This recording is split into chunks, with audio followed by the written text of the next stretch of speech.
দর্শক, আগুনে পুড়ল হযরত শাহজালাল বিমানবন্দরের কার্গো ভিলেজ। যেমন আপনারা সবাই জানেন, নিয়ন্ত্রণে আসে ফায়ার সার্ভিসের ৩৭ ইউনিটের চেষ্টায়। আরো খবর জানাতে আমাদের সঙ্গে যুক্ত হচ্ছেন ফয়সাল হোসেন। ফয়সাল, ৭ ঘন্টা পর অবশেষে আগুন তো নিয়ন্ত্রণে আসলো, পুরোপুরি নির্বাপন হয়েছে কিনা জানাবেন। সবকিছু মিলিয়ে সবশেষ কি খবর? না, আগুন অনেকটা নিয়ন্ত্রণে এসেছে, পুরোপুরি নিয়ন্ত্রণে আছে, কিন্তু নির্বাপন এখনো হয়নি। প্রায় ৯টি কেন্দ্রের ৩৭টি ইউনিট চেষ্টা করেছে প্রায় ১০ ঘন্টা। এখনও আগুন কিছু কিছু জায়গায় জ্বলছে। আমি যদি দেখাই, এখান থেকে ধোঁয়া, কালো ধোঁয়া বের হচ্ছে। কালো ধোঁয়া বের হওয়া মানেই এখনও আগুন পুরোপুরি নির্বাপন করা সম্ভব হয়নি। তবে ফায়ার সার্ভিস যেটা বলেছে যে আগুনটা তাদের নিয়ন্ত্রণের মধ্যে আছে, অর্থাৎ আগুনটা আর ছড়াবে না। আর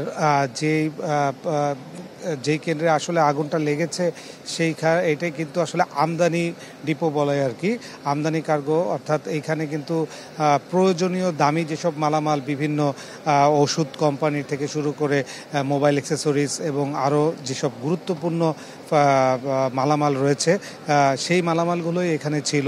এবং ধারণা করা হচ্ছে যে এই যে পুরো আমদানি কার্গো হাউসটা রয়েছে, এখানকার সব কিছুই কিন্তু পুড়ে গেছে বলে প্রাথমিকভাবে ধারণা করা হচ্ছে।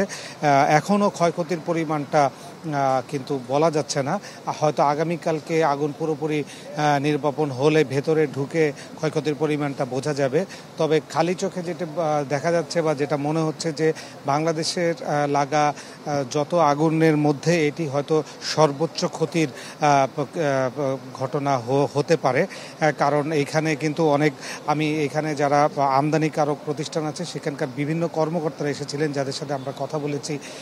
তাদের কথাই যেটা মনে হয়েছে যে হয়তো ১,০০০ কোটি টাকার উপরে ক্ষতি হতে পারে, যেটা এখন সময় সাপেক্ষ ব্যাপার জানাটা ক্ষয়ক্ষতির। এবং এরই মধ্যে কিন্তু ফায়ার সার্ভিস থেকে এবং সিভিল এভিয়েশন থেকে কমিটি গঠন করা হয়েছে। ৫ কার্যদিবসের মধ্যে হয়তো তারা এইসব কারণ জানাতে পারবে।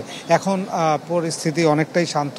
ফায়ার সার্ভিসেরও যে ৩৭টি টিম ছিল তাদের মধ্যে ১০টি টিমের মতো কাজ করছে, আর অধিকাংশ টিমই ফেরত চলে গিয়েছে। ধারণা করা হচ্ছে ২ থেকে ২.৫ ঘন্টার মধ্যে হয়তো এই আগুনটা পুরোপুরি নির্বাপন এবং নিয়ন্ত্রণ সম্ভব হবে। এই ছিল সর্বশেষ পরিস্থিতি এয়ারপোর্টের। ফয়সাল, আপনাকে ধন্যবাদ।